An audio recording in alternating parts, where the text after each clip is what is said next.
Hello, Wayward Gamers. Welcome to the Emporium.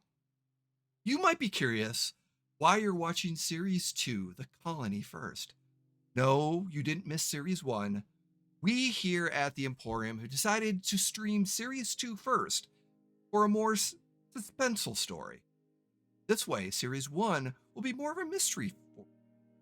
Also, we're recording our series throughout 2025, which is the Aliens beta RPG.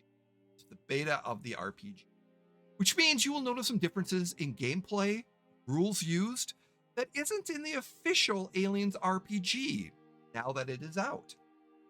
That's all right. We like to use the rule of cool to tell a story. Know that we've gone through our safety tools and our lines and veils. There will be violence, some gore, you see deaths, but no, we are okay. So sit back, enjoy the show.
Let's go! Hello, everyone!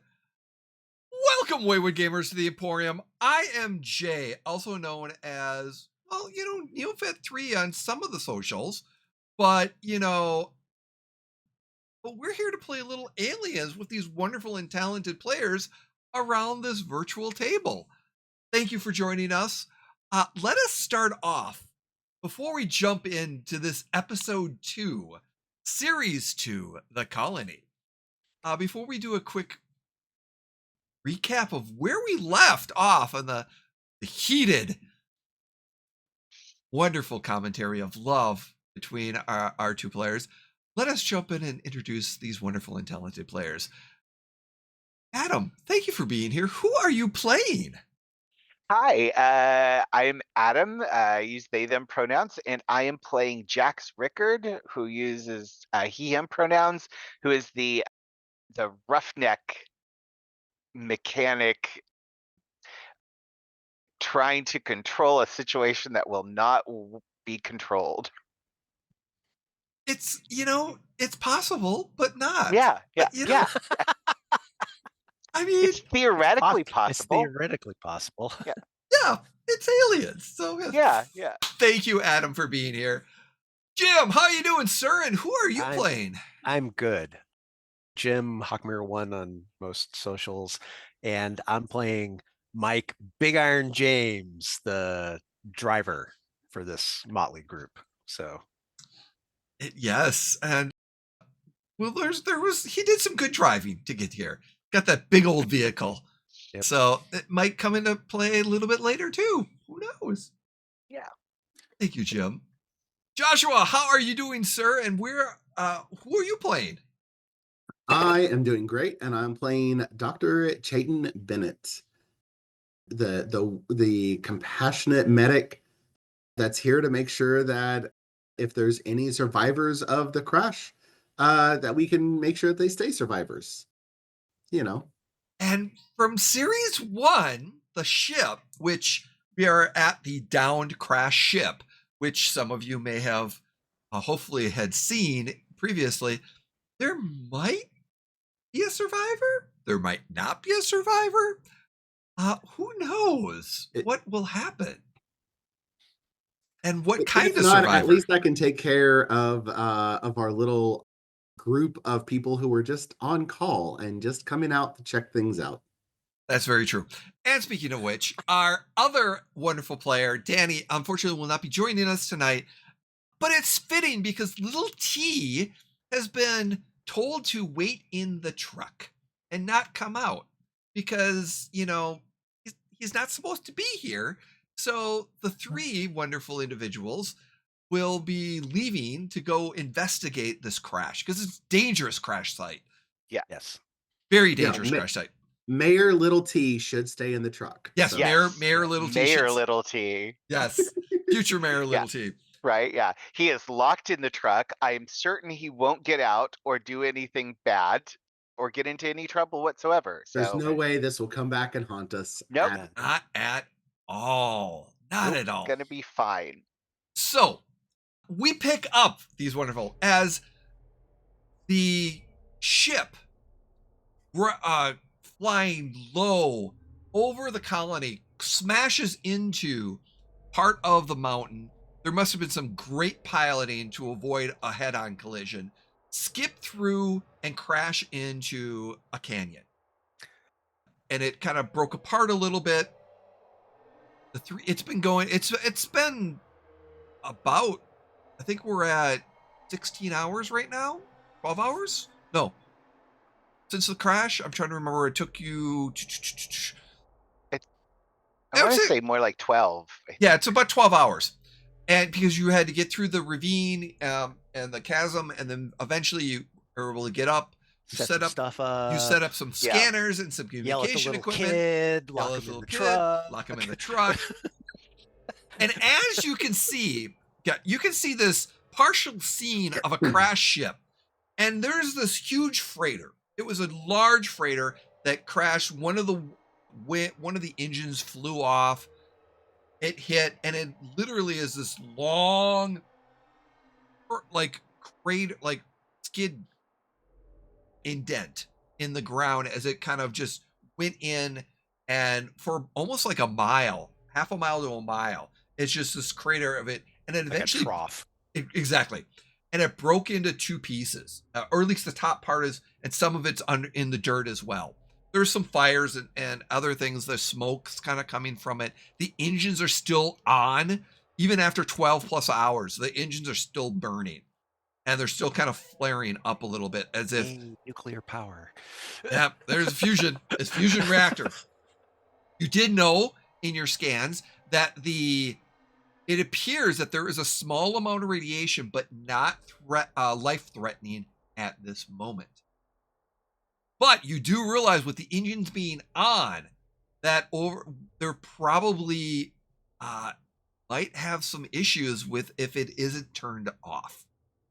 So that's one of the things that you realized, including that as with the scans, as you're finalizing some of the scans, you realize that yes, the engines are on, the fusion generator engines are still on, and then with the small amount of leakage that's going on that's not life-threatening, you realize if that increases, there is a high probability that if the engines aren't turned off, that over the course of the next few hours, that there could be a reaction. There could be a small nuclear explosion, which while this would happen in this canyon area, there is a lot of metals, and you're a mining community, that the be based off the small nuclear explosion that would have happened here, wouldn't necessarily destroy the town because of the mountains, but the radiation would seep into it, which would cause the colony to suffer a catastrophic event. Yeah, that always happens when there's a little bit of leakage and you don't take care of it. Sorry, I had to say something. So as we pick up, the three of you are looking, and you're outside this 8-wheeled truck, that the big monstrous vehicle that you rode here. And as you're looking, you're 100 feet, 200 feet away, kind of down on top of a hill, trying to get closer, that you can eventually get to, trying to figure out where you want to enter into this broken ship. And there's a few small little locations that you've been able to scan and figure out. And your scans have been a full scan of the ship. You've indicated most of the areas. There's some anonymous readings and some strange readings, but at least you know where certain things are intact and not intact. But yeah, where would you like? Yes. We didn't pick up any life readings. You could not pick up any life readings, and the reason why you didn't pick anything up is that because somebody rolled crappy on their roll, right? That too. Some of the radiation, and because of where you are in the mining, you're not for whatever reason, the deposits of ore and things like that are also screwing up life signs. So everything else, you can pick up normal structures and even relatively detailed patterns, so you know how to navigate in the ship. But for whatever reason, you're not able to pick up life form. Okay. So the manual makes it pretty clear. Like, first step is to safely secure the site. So that means we're going to need to go turn off these engines. That's the first priority, and then we can look for survivors as soon as that's done. And as he's saying that, Big Iron is like starting to get equipment out of the truck that we're going to need. And one of the things he grabs is a pulse rifle, and he throws it to the doctor, and he says, no, the first priority is we make sure all of us are going to stay alive. And then he reaches in and pulls out a shotgun, and he gets out, the med bag for the doctor to put on his back. He's like grabbing supplies that he knows that they're going to need. But to him, as a former military guy, first priority is we need guns, because we don't know what we're going to run into. So But what are you talking about? You think this was like some pirate ship or something? It's a we company don't know. ship. They're Listen, boss, we don't know what's in there. We don't know anything. I'd rather be safe. Sure. All right. Give me a pistol or something. Okay. And, Dr. Chayton just hands you the pulse rifle. It just yeah. But, yeah, I mean, it's like, we're on search and rescue. Shouldn't need to shoot anything, but fine. Right. We shouldn't need to shoot anything. As he's like cocking open the shotgun and slamming shells into it to get it ready to use. Yeah, we shouldn't need to fight anything. But I do understand that sometimes some of these ships might have secrets on them, and the people might be protective of those secrets. And we just may need to make sure that we talk to them that we're not here for anything on the ship aside from turn the ship off, make sure people survive. Yes, they can keep all of their own stuff. Like, right. we are independent, and we will stay. We are meant to stay independent we are 100%, Doc. But first priority is we have to be safe. If we're not safe, we can't make sure other people are safe. No, it's understandable that they don't know that we are not here to loot or take their stuff or anything. So we should be prepared to defend ourselves until such time as we can understand each other better.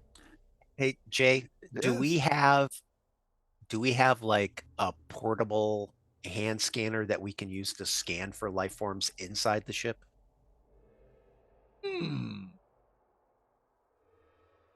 Because obviously when we did the scan on the outside, we couldn't pick up it was the main device. Right. But don't think Like, would so. that be part of the rescue equipment? No. Okay. It's not. Okay. Yeah, no. And I'm using a reference of a recent TV show to as the emergency in that process. Yes. Yeah. They For did those not of you who have. don't know, Jay is talking about Alien Earth. So It's a beautiful show. yes. And Oh by no, I loved it. oh yeah, and I wrote all this before that show got published. So we filmed some of this before it started too. Yes, Yeah, yes, that's right. So Yeah, there I might did be some finally get. similarities. I Strangely got caught enough. up on it, and I was like, "Oh, hey, there's like, I would say they cheated off us or we cheated off them, but they kind of happened at the same time." Like, Hilariously, that is the yeah, hilarious thing. It yeah, all happens at so. yeah. okay. I have to say I've been inspired. So, because as soon as we get inside of the ship, Jax is going to start like every 5 seconds calling out "search and rescue, search and rescue." No, and that would be something that we would be doing and stuff. Right. That's in the book. That's in the book. Yeah. Yeah. Now, so one thing I want to, while this is happening, you hear a foot's going boom, boom, boom against one of the interior, and you hear little T going, "Where's my gun? I want a gun too! Don't leave me without a gun!" So you don't need a gun. You're only going to hurt yourself. Just take a nap or something. Boom, boom, boom. Yeah. Okay. Do we all have personal communication devices? Dr. Bennett checks his device and sees that he can see the personal data transmitters that Jax and Big Iron have on them. Okay. All right. So in case we get split up or do split up, we have to be able to communicate. So that's taken care of. Okay. Personal data transmitter. We've got a med bag. Is there anything? And then this is when he turns and looks at Jax. Is there anything else you want us to bring?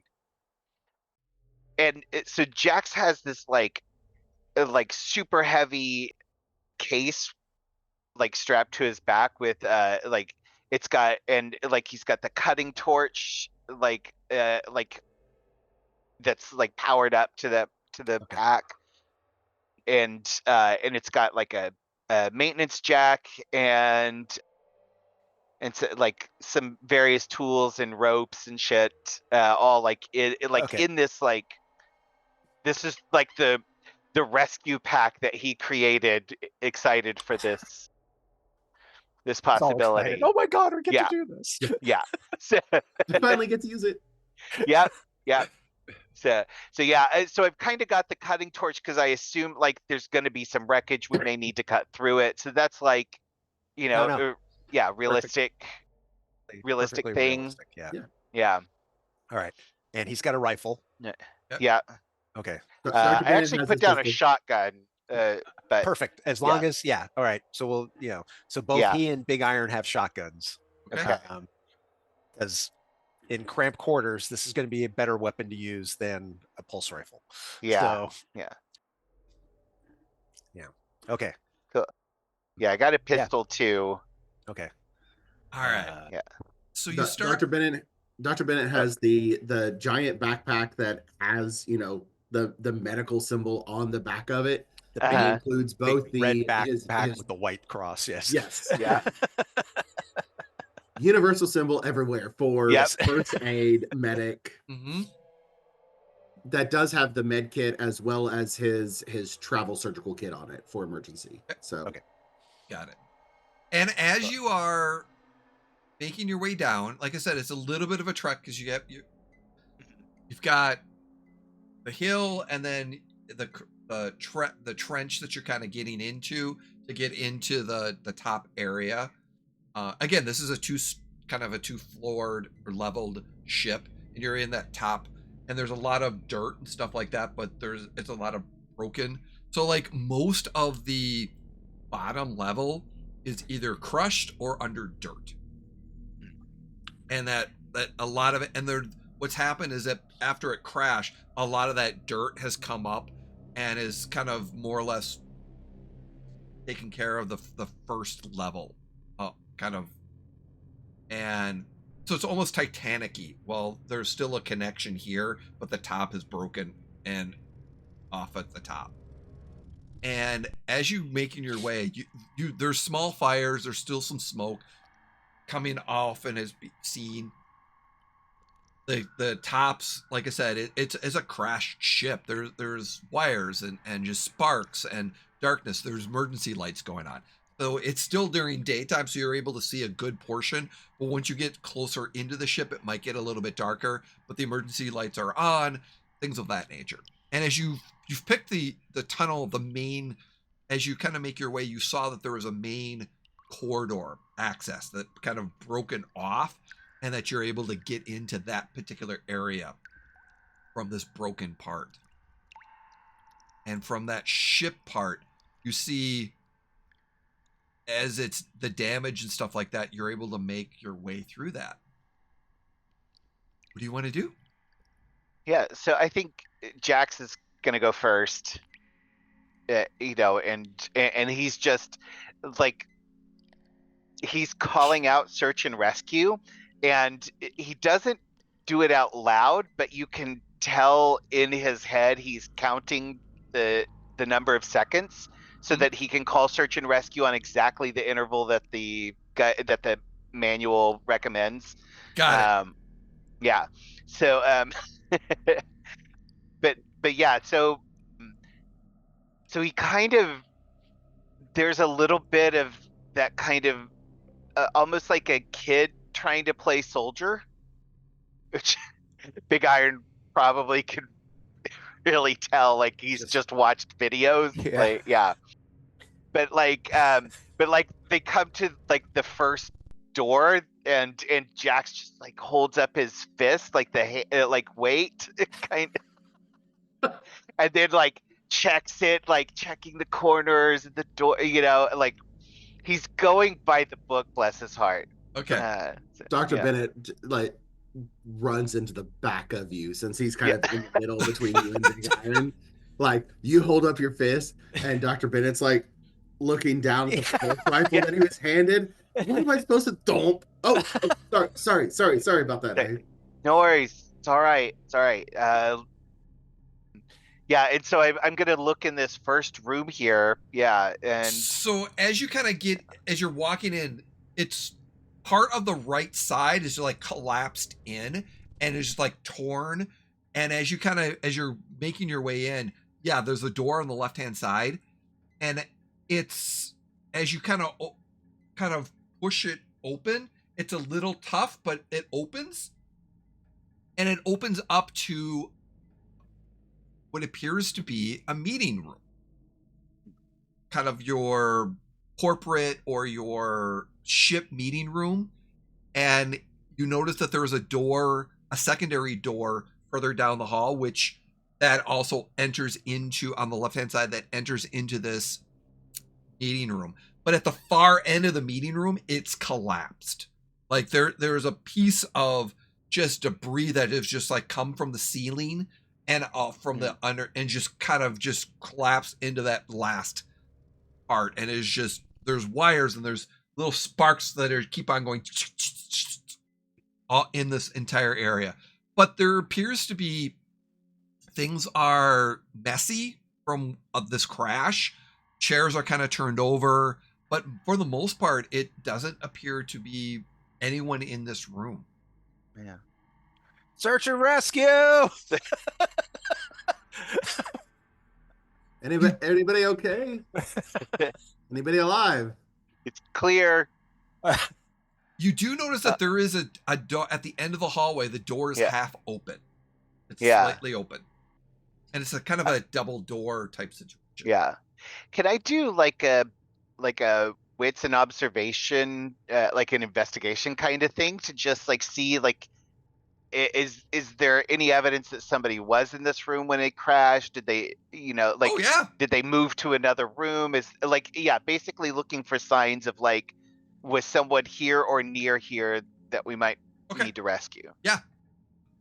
We'll do a general, because we'll use the same roll for for some of the other areas too. Instead of Oh, okay. constantly rolling, we're going to do kind of a general roll to be able to do. Instead of rolling every room, like I said, Yeah. I'll give you. So yeah, give me a wits plus your observation, and you need. So we've come to learn that you only need one success. Now everyone is at stress level 1. So I am going to say you are at stress level 1 now that you, or stress level 2. Someone is. I am at stress level 2. Yes. Yeah, I'm still at stress level. I was at 4. Yeah. Oh, that's right. yeah. When you're gonna come down to 3. So Okay. and then yeah, so 3 and 2. Everyone's gonna be at 3 and 2. Okay. So because I remember, yeah, Jax, you had a little stress trying to get here, and little T may have caused a little bit more stress. Yeah. Right. Yeah. And so now that as you've calmed a little bit down, you've removed one of your stress. So you're at 3. Everyone else is at 2. This is a stressful environment, crash, things like that. So Jay, before we go too far in, would it be possible for Dr. Bennett to have used to be able to provided like stop panic from the command skill to be able to try to relieve stress? Yes. So if you want to drop it down one more, so Big Iron and Dr. Bennett would down to 1, and then Jax, you'd be down to 2. Yes. As you're walking the 15-minute walk to get to here, yeah, I would say. Yeah. So Dr. Bennett is giving like all right, like as we're walking, let's breathe, let's look, and like he's very much not very much the like, hey, I read a psychiatrist book once, and kind of quoting like all right, what are 5 things that you see? And like literally Big Iron is getting less stress, more because like this is too comical not to be like right. to not have stress. Like, yeah. Well, especially since Jax is taking it very seriously, and like when you say stop and breathe, like Jax does like stop and like counts out breath timing, and like I mean, yeah. So if everyone would like to make a wits plus observation roll, go for it. So then Jax, you're going to have 2 of your stress dice, and then Big Iron and Doctor, you're going to have 1 stress dice, and 1 stress die. Okay. And then you can still roll 6s on those stress dice, which will be good. It's 1s on the stress dice are bad. That's why we have 2 different colored dice. Yeah, that's why I had so many stress, because twice I rolled a 1 on a stress die. Yeah. If I remember right. Yeah. I got 3 successes. 3 successes. Awesome. I got 1. Okay. 1 success.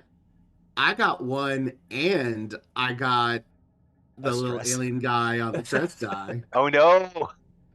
Okay. So it doesn't automatically. So what is Dr. Bennett's resolve? And resolve in the evolved edition that we're using right now is your wits and empathy added together divided by 2. What is your resolve? 4. So you have a 4 resolve. Now that your stress is only 2. Stress is 1 now. Well, it was 1, but then you rolled a 1 on your dice, so it brings it up to 2. Oh, okay. So what you're going to do is you're going to roll 2d6 minus 2, because your resolve is 4. Hence that we do math. Yeah. So you're going to redo 2d6 minus 2, and then whatever that roll is going to be. Right, adding them together. 11. So you roll 11 minus 2? Sorry, no. I rolled a 5 and a 6, so it's a 9 total, because it's 5 plus 6 minus 2. Really? So. You rolled a 5 and a 6 on your 2d6 dice. Yes. Nice. Wow. It's either really good or really bad. Oh, it's bad. Oh no. So wait, what? I don't like that. No. So as you're going and moving in, as you're getting into this area, as you're searching in your observation, we're not going to do it here. We're gonna do it. It's gonna come up later on. But something you do in your observations. But you did get a success. So, but at one point during in a little bit further, because we're kind of using that same observation for a few different rooms, something's going to come up, and I will let you know when that is. But based off all the group observations that you made, there was no one in this room, and it doesn't appear that the room has been used for a little while. Like there's some meetings and stuff like that. Some people kind of relax in here, but it's been probably a while, since maybe a week or two, since this room has really been populated or something. So there's nothing fresh in here. Okay. Well, I'm gonna go back to the hallway and then continue going down that hallway towards the back, towards the engine room. Okay. Yeah. So, yeah, and I'll keep calling out search and rescue, but I'm just gonna kind of go sort of straight down and then see if that's and then to the right or to our right. So you've got to open the door. It's a little bit stuck. Okay. I'm not going to say you're going to need to make a roll, but Okay. you're going to, working together, you're going to be able to push these doors open. Okay. And By working together, he means Dr. Bennett gets out of the way and Big Iron helps. yes. Yeah. And as you open the door, again, you kind of open the door, there's some wires hanging. You notice that there is a large amount of damage in kind of right corner to the right of you. The hallways look down, and you can see what appears to be elevators at the end of the hallways. And then there is some additional doors that you've heard that at first were crew quarters that you indicated. And then there's the damage in this hallway is significant. So to be able to, and it's kind of blocked based off your previous scans, this hallway is pretty well blocked. Okay. So the only way to get around to where you want to go is to move cautiously around here into this hallway over here. Yeah. Okay. Yeah. Let's do that, and I'll keep calling out search and rescue, but unless somebody answers or there's some sort of noise to indicate that we should, I'm not gonna check the other rooms. I'm just gonna head towards the engine room. Okay. Yeah. Dr. Bennett's going to take a quick side how fast is Jax moving? Is he moving at like a careful pace, or? I wouldn't say super careful, kind of maybe like a casual pace. He's Okay. not rushing, but he's also he's not like stepping slowly and carefully. He's just kind of like moving through, like he's because he's got the mission, but he's trying to, well, what he's actually doing is his steps are timed with his counts, so Yeah. yeah. So he's got this like steady, almost robotic pace, except he's not a robot. He's just very uptight. Yeah. Then since we know that those are crew quarters, right, Jay? Yep. As we start to come down and cut down that hallway, Dr. Bennett's going to go, I'm going to check the crew quarters just real quick. Just glance. Yeah, all right. Yeah, just don't get too far behind us, okay? If find something, holler out. Yeah. So he'll fall back, whatever, just back to that. Is the door open? Does he need to open the door? You're going to need to open the door, and it's fine. You open up the door, and there's 3 crew quarters in here. They're double bunks, and you're kind of looking, and there's stuff all over because of the crash. Things have fallen down. There's one of the beds is kind of moved over. Everything's just down. But yeah, there's no one in here at the time. Yeah. Okay. Just like I call nobody in there. Clear. Copy, clear. And, Big Iron's just shaking his head. Yeah. This is not how they do it. It's the professionals do it, isn't it? So yeah, as you're making your way, you get over to this spot over here, and you have to move, kind of like squeeze through the debris from the and it's like part of it is like a hole has been made because the This was, I believe, quick.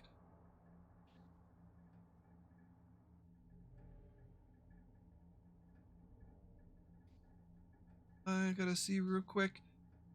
That was a stairwell at one point. Oh. And it is Not like anymore. completely like collapsed. And the amount of like I said, it is not accessible at all. It is, Yeah. it's damaged beyond recognition, and it almost is. Or no, let me take that back. No, my mistake. No, that would have been that appears to have been crew quarters, additional crew Oh. quarters, Oh. but everything that is basically collapsed. So like, there's a door that looks exactly. There's 3 sets of crew quarters, but the door is completely busted, can't open, and as you kind of look through the cracks, like this entire section, something is just it exploded or something else. There's just dirt, nothing. Yeah. So, Hmm. as if something kind of came Yeah. from the top or down from the bottom that just Yeah. destroyed that section. So if anyone was in there is nothing available. Yeah. Yeah. It is, as Jax moves on, like, you know, kind of carefully going down further towards the back, he just kind of like says sort of to either of them, either, you know, he just says like, it looks like a lot of damage. I don't see how anybody could have survived this unless maybe they had a crash room or something. There is generally Or a if they crash room. braced for it. There's, Yeah. I mean, there's a lot of protocols. I've seen people survive weird things. Yeah. Okay, so I'm assuming at this point, Jax is going to continue down, that way. Okay. Yeah. So Big Iron is going to go up this way just to check to make sure there's nothing here. Yep. We're going to assume now we know that this is another crew quarters. Yes. Mm-hmm. Okay. So we can make the assumption that nobody was in their quarters at the time of the crash. So checking that room is useless. Dr. Bennett's still going to check it. Okay. Okay. All right. Yeah. Yeah. Might be useless. So in Still checking. his mind, Big Iron's like, there's not going to be anybody in there. Yeah, I'm gonna check this way, and the doctor's gonna go, no, I'm gonna check this way. Yeah. So here we go. You're splitting the party. Here we Yep. go. Yeah, you are a little bit further away from each other. And Yeah. Dr. Bennett, when you Yep. go and open this room up, you open the room up and you kind of look around, and again, a whole bunch of stuff is falling around, a mirror, and you notice that there is a cat carrier, like a cat bed that's kind of pushed up a little bit, and clearly like there were several cat like beds and stuff like that, and a scratching cat's post. And there's several people that lived in here. Yeah.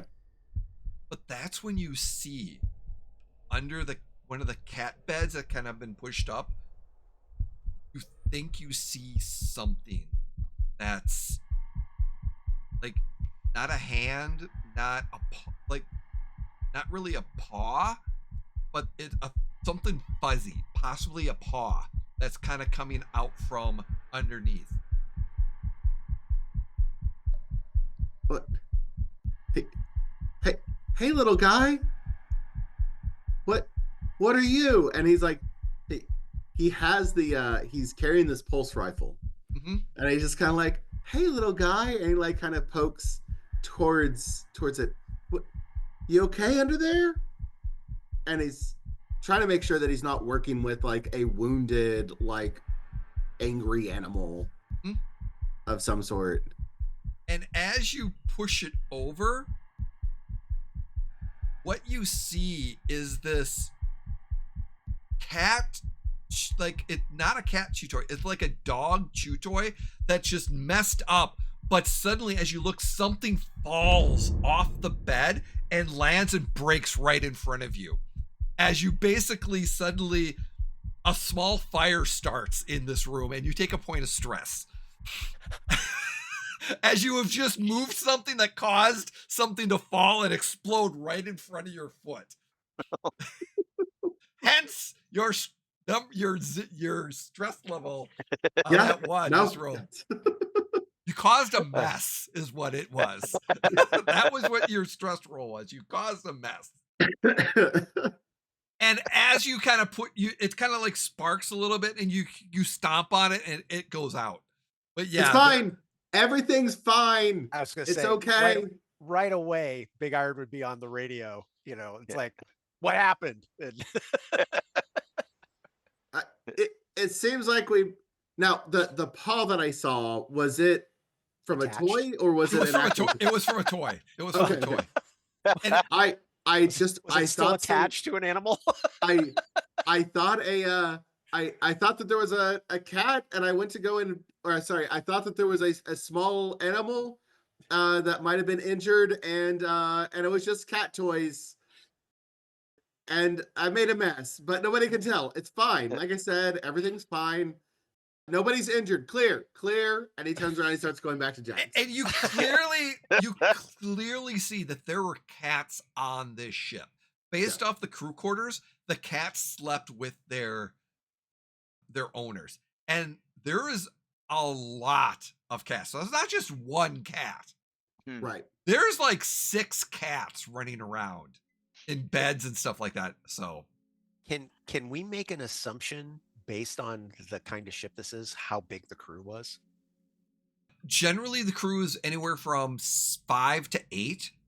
Okay. Based off it was a freighter, so there's All right. basically That's- 5 I mean, to 8. Yeah. That's I'm thinking like, okay, so we have 5 to 8 people / bodies we have to account for. But I will say, based off the That's what observations, Big Iron's thinking. what you So- said, based off of your observation skills, I will say you've narrowed that based off looking at the bunks. There are only 6 crew members. Okay. Well, only one of us has looked at all the bugs. That's right. So So- based okay. off of that, So he he's knows the only one who knows that. currently. It's the only one who knows that. Yeah. Yes, there are you can definitely Jax tell and there are Big 6. Iron are thinking 5 to 8. So Yeah, right. Yeah. Yep. And based off of what you know from the center is that there were 3 and 2 in them in the 2. So clearly the center was probably the captain's. okay. Got it. Okay. That I was because I was gonna these are double bunks. They're double triples, yeah. Oh no, So- I'm sorry, they're just singles. So they're 3. Oh, okay. They're I was singles, gonna sorry. say because that They're would single. mean that the ship could support like 12. Yes. I mean, up to it's a freighter, Okay. but generally it could hold more. But based off of like, you could tell that there were only 3 used, Okay. or 3 used in one room, 2 used in another, and then clearly there's a captain's room that is completely destroyed, Destroyed. Okay. And then a whole bunch of cats. and a whole bunch of cats. As many cats as people. That is true. Yes. That's how Right. things should be, honestly. So- Big Iron's Yeah, a so- dog person, so he really doesn't give a shit about the cats. So yeah. So as I get down here, I'll just kind of call back to Dr. Bear. Sorry about that. And just say like Med Bay and Cryo Bay are here. They look The empty for doors now. open, Good. or- yeah. And Yeah, are Dr. the doors Bennett, open? by the way, Or, Dr. Bennett did not search the captain's quarters because he was Because too it's just- shaken up, and it he was immediately destroyed, yeah. And then so he's squeezing through as you start shouting out about that. He's getting through that hallway and coming. He goes, "I'm away. I'll So, start testing, making sure everything's set up." so you know that the door to the med lab is here, but the door to the cryo is here down the next hallway. oh, okay. So it's not open there. No, Okay, it's got not it. open there. So. All right. Okay. No worries. So yeah. So I'll just say Med Bay is here. Is what I said. Yeah. Yeah. And is the door to the med bay open? Yes, the Yeah. door to the med bay is open. Okay, so I'm gonna glance in there while I'm waiting for Dr. Bennett and just like see if there's anybody in there or any signs of survival or This anything. is a mess. Mm. With your one observation, you know that the defibrillator that's by the door is missing. Oh, huh. Interesting. And there are several medical supplies that have fallen, but like the cabinets were medical. Like if with that one, it almost as if someone rushed in here, grabbed a whole bunch of medical stuff, and Yeah. left. But then the Hmm. crash destroyed certain other things and moved some other stuff around. But based off of your observation, kind of looking, you get the sense that somebody rushed in here, grabbed some medical supplies, and left. Yeah. So as Chayton comes up closer, I'll just kind of say, like, it looks like somebody grabbed a whole bunch of stuff out of here in a hurry, even before the crash. Like, defibrillators missing. There's some other stuff missing. I wonder, like, maybe they had a medical emergency and that's what caused the crash in the first place. I perhaps maybe they're something, maybe something happened to the pilot, or I don't know, maybe. Yeah. But I as long as I'm hoping that one of the auto beds is still functional, or at least maybe I can work on getting it functional while y'all work on the engine before we go off and look for more survivors. Yeah. All right. Yeah. Take a look. Let me know if you need any help. I'm gonna head back to the engine room. Big Yeah. Iron, you okay back there? I don't know, Jay. Am I okay back there? If you have to ask. So yes, you are. okay. So what is this room here? So that appears to have been another conference room or Okay. like a meeting room, but it is completely destroyed. Okay. There is stuff that is just falling. It is it's hardly recognizable. Okay, yeah. I mean, basically, Big Iron would be yelling, like he'd yell out search and rescue, stick his head in there. Seeing that it's a conference room, he's like, yeah, there's not going to be anybody in there. And then he would come back this way. Now, the doctor checked this room but didn't look in here. Yeah, So that's right. What is this room? That room is it's kind of it's the toilet. Okay. Yeah. Oh. Washroom. Yeah. So again, he would just, I mean, basically it would be like, oh, nothing here, oh, nothing here, and then he would just like keep moving towards the back. Okay.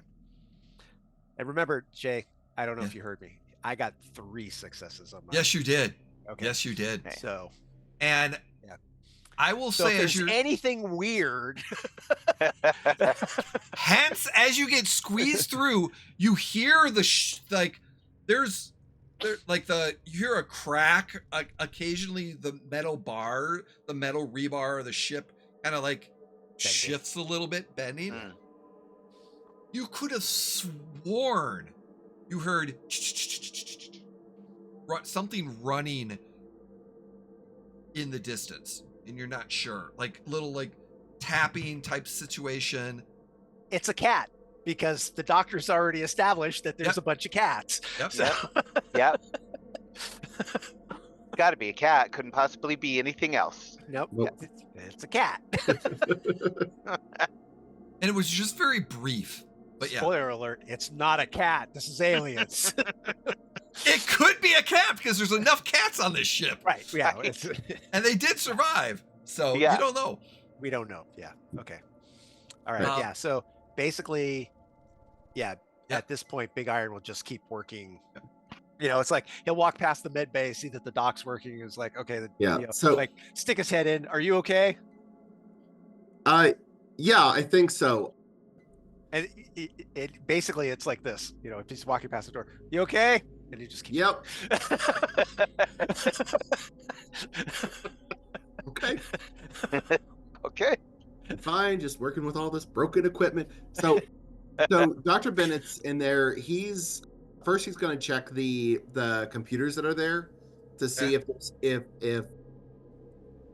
if the people on the ship were wearing data transponders that's like broadcasting their health. It's not necessarily standard protocol, but he's checking anyways, being like, Mhm. can I see where people were? Is the computer working? I need. That is a very, very good. I need you to roll me a Comtech roll. Oh, this is a great idea. There's no way this is going to work out poorly. All right. So for those playing at home, Dr. Bennett is currently rolling 3 stress dice and rolling 3 in his Comtech skills. Well, you also have Comtech And is whatever under your your wits. Your Yeah. wits too. Okay, let me rephrase this. I'm rolling 3 with wits and my 0 dice from Comtech. Okay. So I'm rolling 3 stress dice and then 3. So hey, at least my dice pool is doubled because of the stress, though. Yeah. Right. Mhm. Yeah, it's gonna be fine. Ooh, okay. So I want to push that roll. Okay, so no successes, but no ones either from the alien dice. I'm going to push that roll, Okay. which will, because it's very much like he's getting frustrated of like, why do these things just not work? Like this is how I always do things. I want it to work the way I want it to. Mhm. Mm-hmm. So in pushing that roll, I roll for it and I get 3 successes. Awesome. Nice. Any? And I am up to 4 stress. You are up to 4 stress. Do you have any? No ones on your stress dice. Perfect. No ones on my stress dice. Awesome. Okay. So there as you pull up some of the information in the computer, you notice that I have this is good stuff because I have to pull up I gotta pull up some really juicy information for you. All right, here we go. So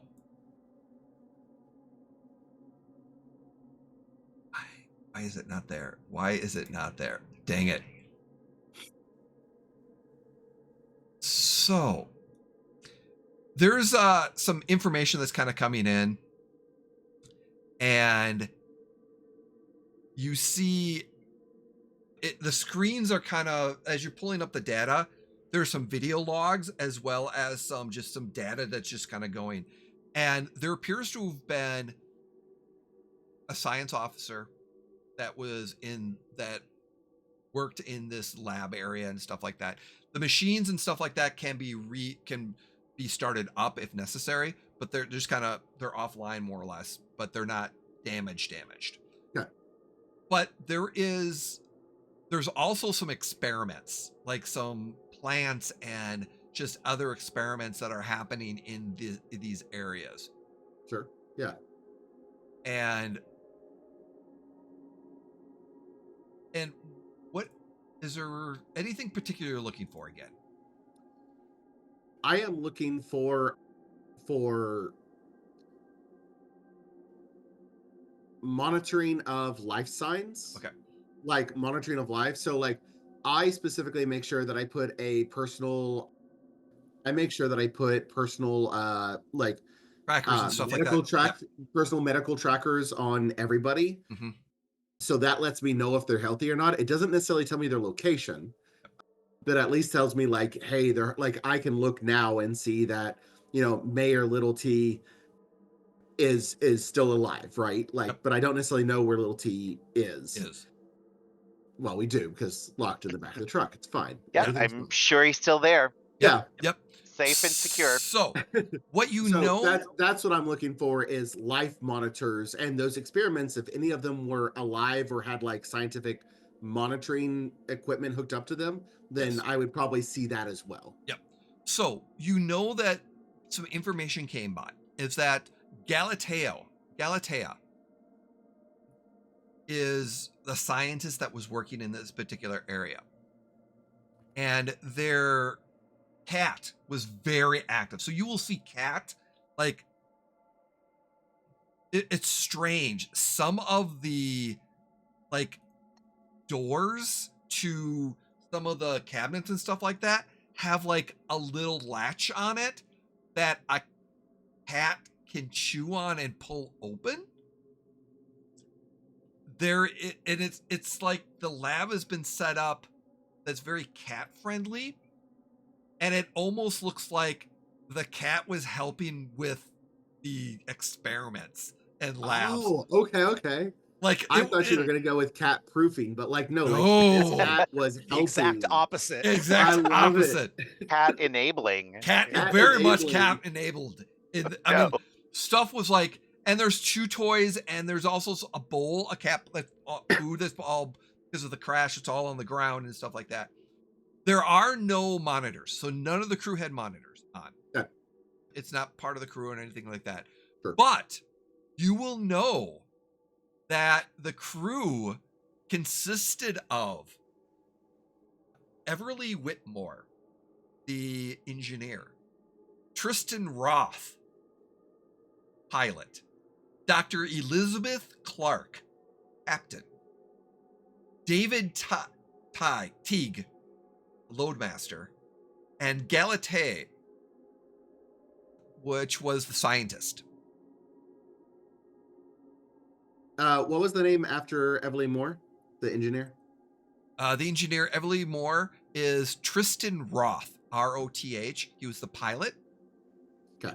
And then there was Dr. Elizabeth Clark, the captain. And then it was David Ty, or David. DT, which is the loadmaster. Okay.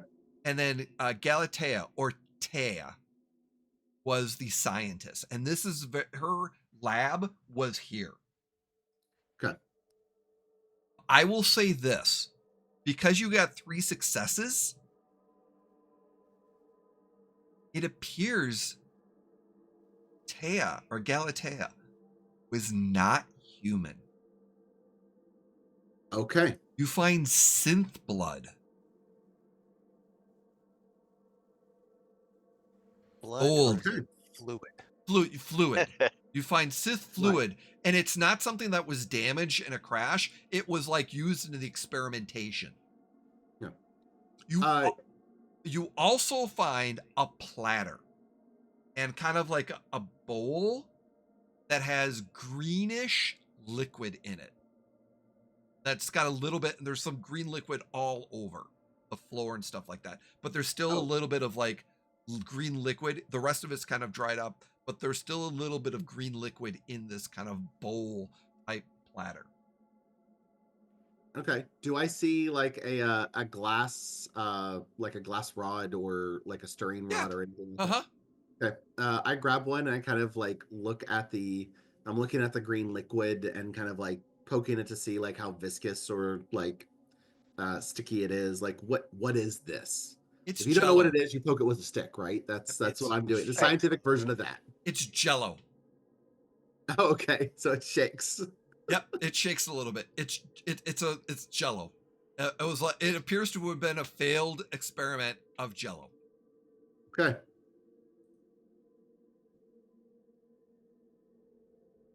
But yeah, Awesome. and there's some recordings in here as well of Dr. Tea, or not Dr. Tea, but the scientist Galatea. And I'm gonna kick off. Okay, the order of operations. I'm going to, unless there's other things that I notice. But I'm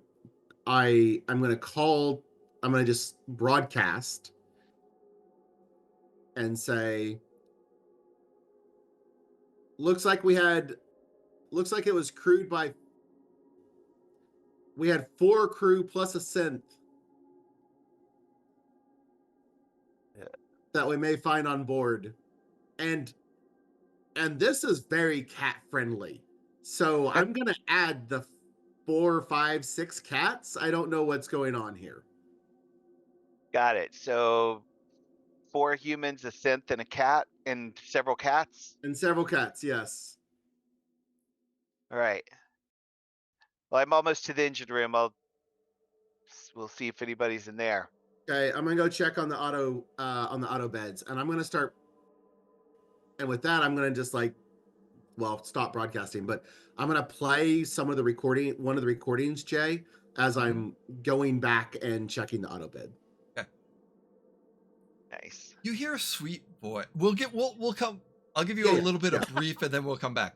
And some of the computers, like some of it is logged and they're recorded, and there's actually like multiple observations. Like this is a full-fledged science lab. There, I mean, you'll notice one of the shelves has got all the observation data tapes and stuff like that. They're recordings and it's been going back like years of different things. And the most recent one that's in there talks about she's excited because she's attempting to make Jell-O for a special event. And she's going through several different processes of creating the perfect Jell-O by hand, by just adding ingredients and chemical molecules instead of actually having the Jell-O packs.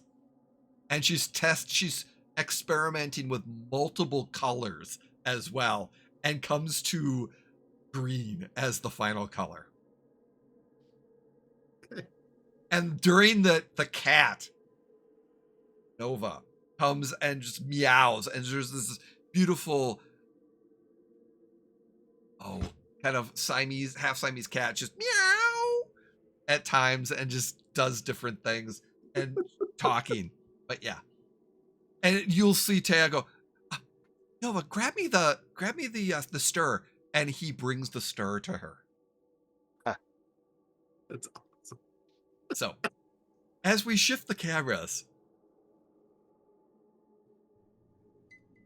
Jax, as you get to the stairwell, you're kind of looking at the stairwell a little bit and you immediately stop.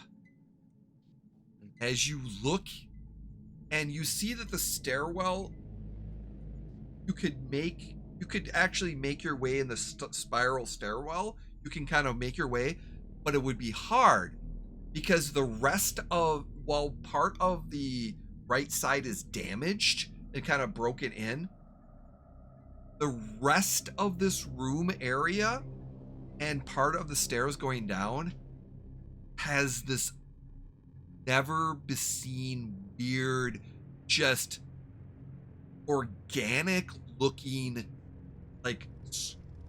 structure that's solid and strange, just encased on the walls and down the stairwell. Well, I cannot stop the curiosity. I know I need to get to the engine room and shut that off, but this is something like I've never seen before. So you're welcome, Jay, mother. I'm going to step up to it and take a look. So I'm gonna step inside that stairwell and just kind of like get a closer look at this organic-y thing. I'm not gonna touch it yet, because like I know I'm gonna observe like biohazard protocols and all that, but I can't. This is something that You've never seen or even before. heard of. Nope. Yeah. Nope. So I can't control the curiosity, and I'm gonna take a look at it. As you're just looking at it, and there's some weird designs, like organically like smooth, weird, just essence, and as you're looking at it, it isn't part of the ship. It's something that's been added to the ship, but it looks like organic. It's solid, like it's there, but you're not sure what. Big Iron, as Jax is looking at this. Just you come up behind him in the stairwell. By the stairwell, what do you want to do? I am completely oblivious to your approach. If Right, that helps of you, course. Yeah. I figured So- you might enjoy that. Yeah. So while Jax is enthralled in this thing, whatever it is. So Big Iron's gonna stick his head in, and obviously he sees Jax standing in front of this organic structure. Mhm. He's gonna take a step forward, and Big Iron's on the smaller side, so Jax is probably a good 6 inches taller than he is, if I Yeah. remember right. Jax is like 6'3". Like Yeah, he's so perfect. yeah. Yeah, because Big Iron's like 5'6". Yeah. So he's gonna step forward just enough to like poke his head like right at your shoulder level, just past it, and go, "Are we not gonna take care of the engines?"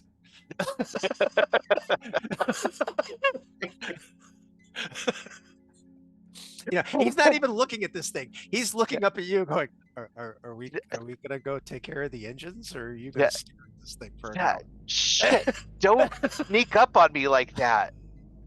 I mean, yeah, we got to take care of the engines, but like, what the fuck is this, man? Well, let's go take care of the engines, because this is obviously not going to go anywhere, and then come back to it. Yeah. All right. Okay. Okay. Yeah. And at this point, Big Iron will lead the way down the hall and go down this way. All right. So I'll follow along behind you. And that's when your radiation starts Oh. going off a little bit as you get into that kind of that Because we're hallway. getting close to Yeah. You're getting closer to the reactor, and it's going. The rads are starting to come up. It's still within optimal level. safe levels. Yeah, but it's getting dangerously Government approved safe levels. Yeah. Yeah, Kind of. I remember 3 Mile Island, bitch. Okay. So Yeah. I saw Silkwood. Right. Oh my god. Okay.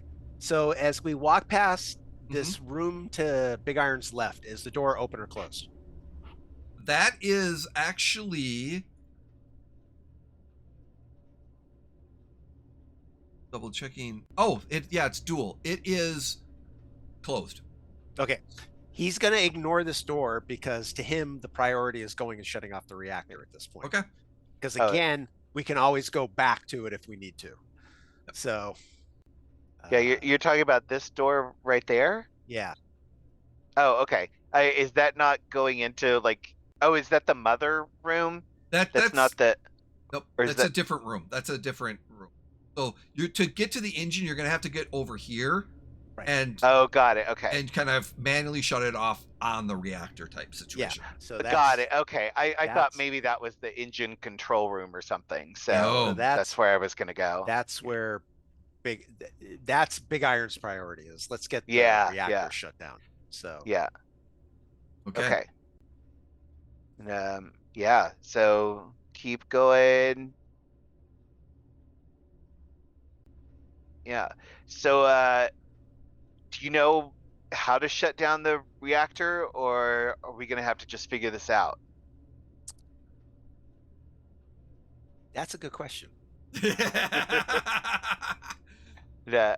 I know how to fly these things. I don't necessarily know how to, I don't necessarily know what makes them work. So. Yeah. I mean, I was reading up on it, so I think I can probably figure it out, but gonna have to look. I would think between, and Jay, you can. I've got something for you. Okay. Okay. So it would be either strength, it would be heavy machinery, or it would be a comm tech. Oh, Okay, I and- could do and- heavy machinery. I would I even go with wits and heavy machinery, or wits and comm check. Okay. I have Comtech. I have a 4 in wits and a 5 in heavy machinery, so I'll Oh, do the heavy machinery. Yeah. Yeah. Well, because Yeah. you get to combine the two. Yes, you get to combine the two. Oh, okay. Right? But now, Okay. so now here's the thing. between the two of us, is there like a help action? Yep. And so Where- basically he would get bonuses to his dice. Okay, let's Oh, do okay. that. Because you're going to get to roll 9 plus dice. I would only get to roll 5. Okay. So it's better I help you. Okay. Yeah. So does that give us extra dice? I will say Okay. it gives you extra dice. So you could roll right now how many dice are you rolling? 9? So I've got 9 total plus 2 stress. Roll 9. 11 dice 11 plus dice. 2 stress. Okay. Oh. Well, it'd be 11 total, right? No, Or no, you're giving 11 us- dice plus 2 stress, so it'll be 13 dice. Yeah. Okay. Yeah. What could go wrong? All right. Gotta be a You have 6 got in to be there. kidding me. I got 0 successes. Push it.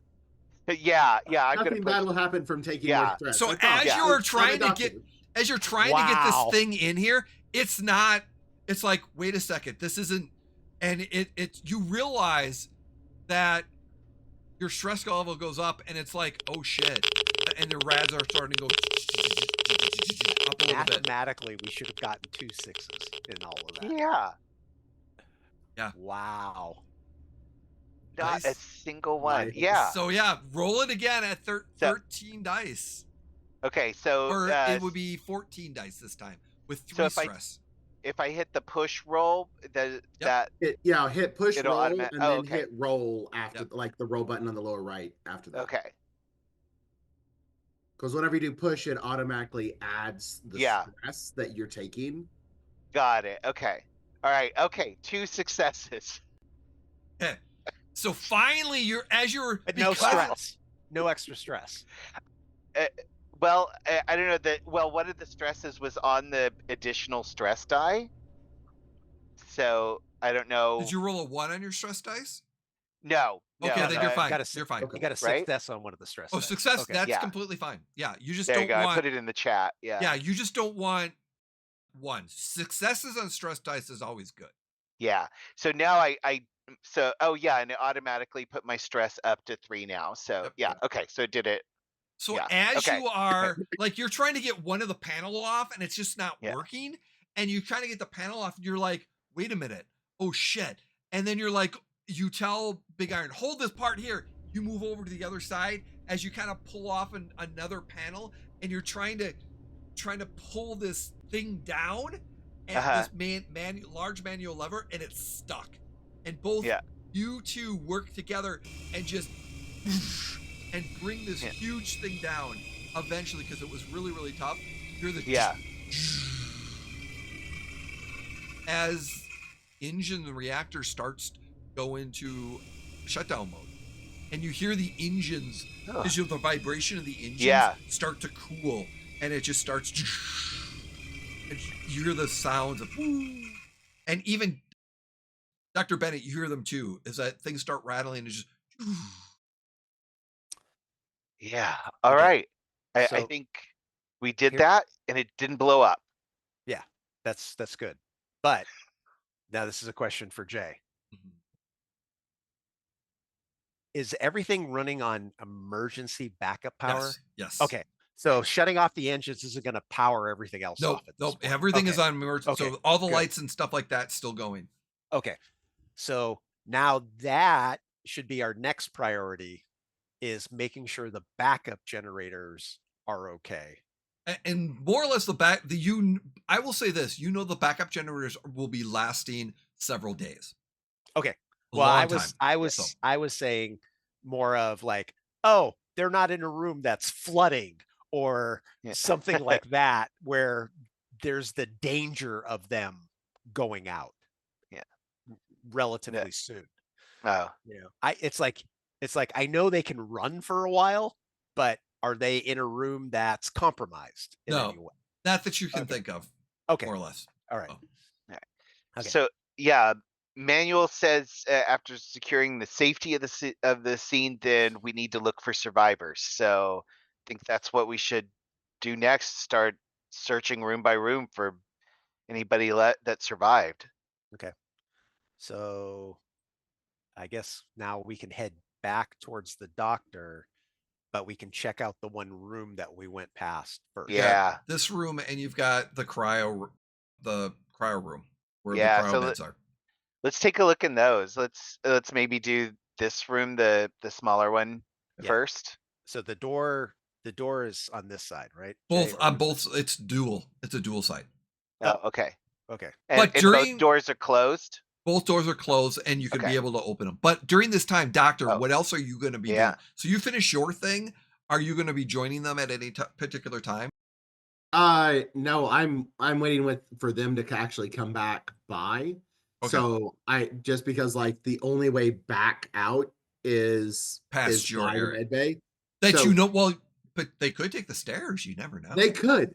Dr. Bennett assumes that after they get the engine shut off, that whenever they finish, they'll come get him. Okay, So got it. he is working on, unless he just runs out of things to do in the lab. No, there's a lot of stuff here. Yeah, But so you he- do know so he- that this, even though it's the med lab, there is another science lab that probably is where the experiments are. Yeah, where is that, near the front? No, that's on the opposite side, where that room that they're about to go into is where the experiments are. Oh, okay. Well, that'll be fun. I don't know that they're going into that room. and Exactly. I'm checking the auto bed, the med bed there. Yep. Okay. And So as we're going into the experiment room, a video on that you're not paying attention to says, by all means, don't go into the experiment room. right. And as you go into this, there is like plants, like from like species of plants and containers from all over. This was like a collection. There is a small amount of bugs and things of that nature. I will say, based off of your observations, none of them are hostile and dangerous. Okay. Hey. So It was clear that this was someone's lab, and this is where they kept the experiments of different things and life forms and things that they collected. There's some plants, there's some mushrooms, there's some flowers, things of that nature as well. This is a very cat-friendly location as well. but this room's also a mess because of the crash. Oh yeah, big time. A lot of it. And the fact that part of the room is compromised because of the crash. Yes. Well, Yeah, and a lot of pretty plants, yeah. bodies. Next, and then Big Iron steps out. And it's like he doesn't care at this point. He's like, Yeah, I think Search and rescue. Jax. Yeah, I think Oh. Jax has become a little more hesitant and is starting to get curious about all of this weird stuff. But we'll move on as well. But I think Jax has stopped like being by the book and taking the lead, and he's now like interested in what is here. Jay, did we establish when we set up the communications array that we can communicate with the colony? Yes. You can. Okay. We need to let them know that we found the ship and the engines are off and we're commencing the search and rescue for survivors. Oh, yeah, good point. Yeah, so I'll try to open up the communication and call back to the colony. You realize that you're in the middle of a ship, damaged, lots of heavy. You're not able to get a very strong signal from here to the communication. Even with all these extra holes in the ship? Even with the extra holes in the ship. You pretty much need to be outside Run a cable. or Yeah. the radiation, especially with the radiation levels, Yeah. even though they're starting to go down, it's blocking some stuff right now. Yeah. You actually have to make communication from the communication buoy. Yeah. Because it for whatever reason, the signal isn't getting to where it is and then going over the mountain. That's why Yeah. you had to set up the special communication buoy. Right. I'm going to explain to Big Iron in extensive terms why the communications are not going through. But I imagine like Big Iron probably can pick up on this, but like Jax is like going through all of the technical reasons why it's not working, rather than like, as a way to not focus on the fact that it's not working and there's this weird stuff in that stairwell. And so yeah. He wants to go back to the stairwell. Yeah, because it's weird and I want to know what that is. And yeah, but also a little bit nervous because it's weird and I don't know what it is. Okay. So, All right. Can yeah, I make a suggestion, boss? Yeah. What is it? Well, it doesn't seem to be like anybody who was on the ship was in the back half of the ship when the thing went down, because we've searched almost all of the rooms. Did you know that there's a cargo bay below you that the stair will go to, as well as another section? But Right, in this section, there's nothing. Yeah, there's no. Well, Yeah, that at you've least been able not to up find here. Yeah, it does appear. So But I'm gonna suggest one of us goes back to the buoy so that we can communicate with the colony to let them know what's going on, and then move towards the front of the ship to start looking for survivors. And while that person is outside, they can make sure that that little shit hasn't gotten out of the truck. yeah, we should definitely do that because he will Right. try to get out if he can. So I'll be back as soon as I can. And basically he was volunteering to go do this. So did you actually go into the cryo room before you did this? No, not yet. No, I was about to go into the Okay. cryo room. So I think like So it's yeah, as soon as basically Big Iron would come up into the hallway at this point where he can see Jax. Okay. yeah. Have this conversation and basically say, look, I'm gonna go do this. Yeah. I'll meet you in the front of the ship. Yeah. Just okay. just as Big Iron finishes the conversation and turns around, Jax, do you say anything before you pop your head in as he's just about to leave? I think I mean all I say is just like yeah, sounds good, kind of distracted as I walk into the cryo room. So before Big Iron even gets past the hall, like gets further down the hallway too far, Jax, you look in here, and that's when you see that one of the cryo beds seems to have been, they're all open, there's no one in here, but in the corner over like right around here, there appears to be, there's water on the floor, there's a defibrillator, there's a whole bunch of warm packs, things of that nature, and there's something went down here. Weird. Okay, yeah, I'm just gonna like kind of kneel down and investigate. Like try to find, like, is there blood anywhere? Are there body? There's a little bit of dried blood.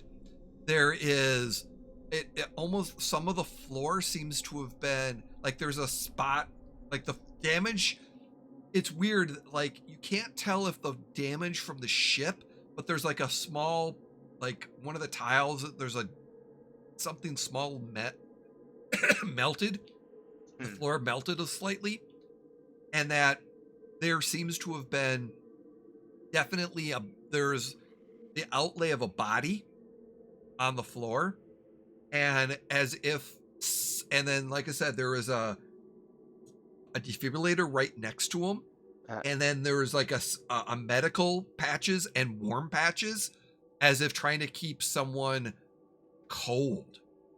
And then there's a cryo, there's a cylinder of cryo fluid with a nozzle, as if they were freezing something.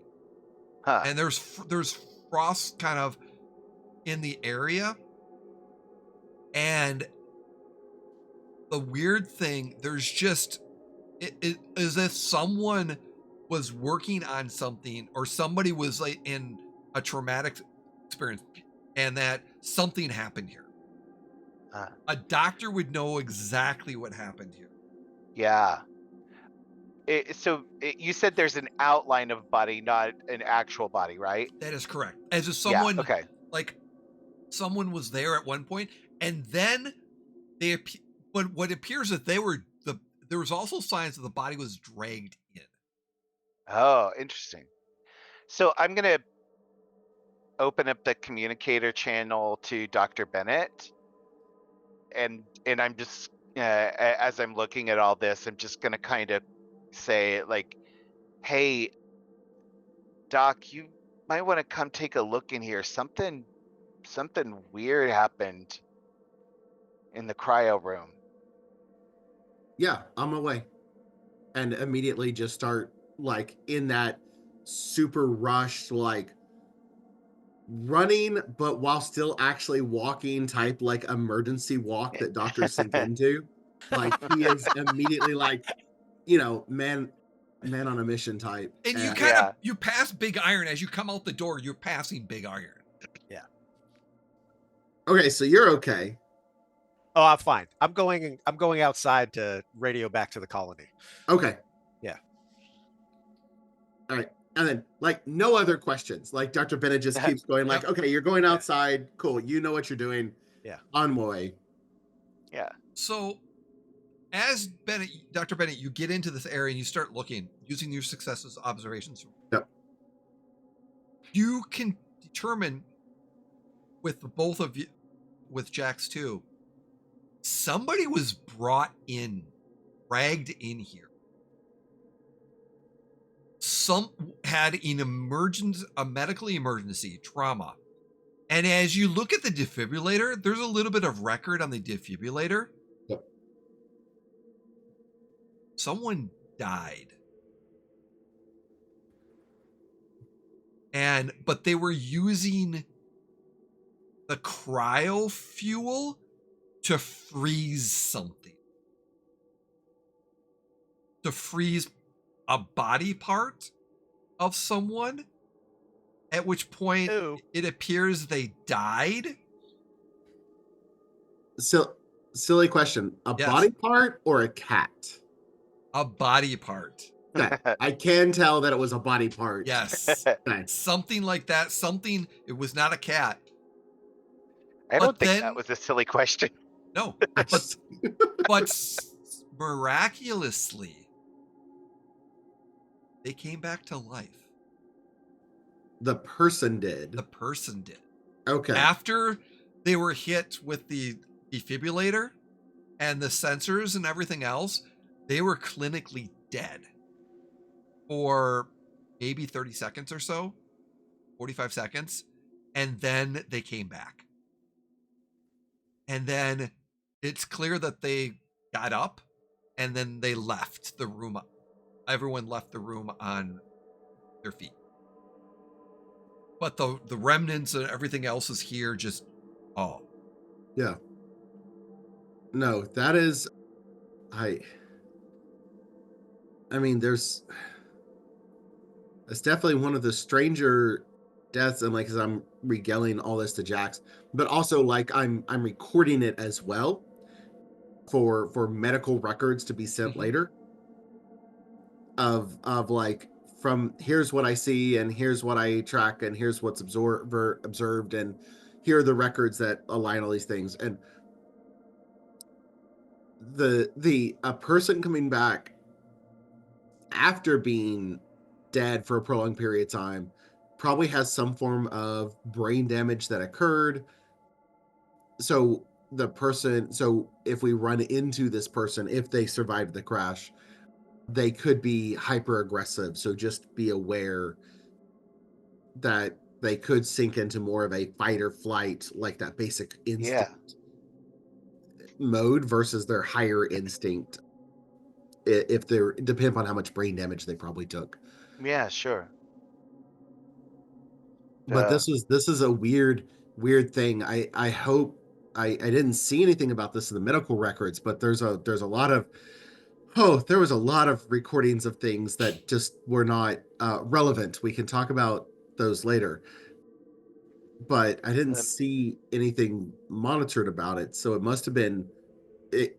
To your point, it could have been what caused the crash, or maybe what caused the crash also caused this to occur yeah. somehow. So Take a look at this, and I kind of like shine my flashlight into the melted hole, and yeah, like, what do you think could have done that? I mean, it's And like it's going like all the way down. it was just well, like a drop. Like it was a Yeah, little bit of a drop, but it did go through the hull. Yes. yeah, I I pull out a flashlight and also you notice at this point I've kind of haphazardly put the pulse rifle on the backpack uh, instead of carrying it around so I could use my hands, and uh, and I still have my pistol that I had with me on my side, but the pulse rifle is very much just like strapped pointing up.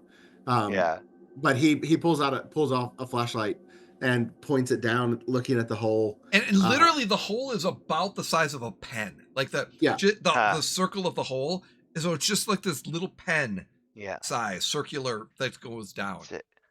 sulfuric acid or something to that. Like there's a number of super strong chemicals that have to be handled and treated in the same way. Yeah, it's got to I be. It looks melted. Like it couldn't have been like a little meteorite or some kind of stray particle or something. Could it? I The ship's computer might have information too, which you yeah, realize. if we can get back up to the front, or if we can access the computer. Yeah, yeah. I mean, if something like this hit the reactor, like this Oh, whole it would thing have. would just have been gone up in flames. Yeah, no, they're very But fortunate. but it could Uh, have completely compromised like the hull integrity and maybe like lose some oxygen, or maybe it hit something, caused caused the navigation to go off. I don't know. well, I if it created a hole in the hull, it could have sucking all the oxygen out. It could have also created a vacuum and sucked everything to that hole. Exactly. Yeah. There were studies over the effects of people being crushed and sent through holes of that were created in holes. Sounds like And a shitty way to it is not a die. pleasant it is not a pleasant thing. The most pleasant thing about it is that the death is almost instantaneous because of how rapidly your body shrinks into the size of a quarter to go out that hole. There's no pain. It's just instant, but it is still a terrible thing to see. So I'm just gonna kind of like walk by him, like I could just say, like, "That's some dark, disgusting shit, Doc." And, that's it could be what caused to your point, like what it could be what caused the ship to start to crash though. Like it could have been what caused the ship to want to get into the atmosphere. yeah.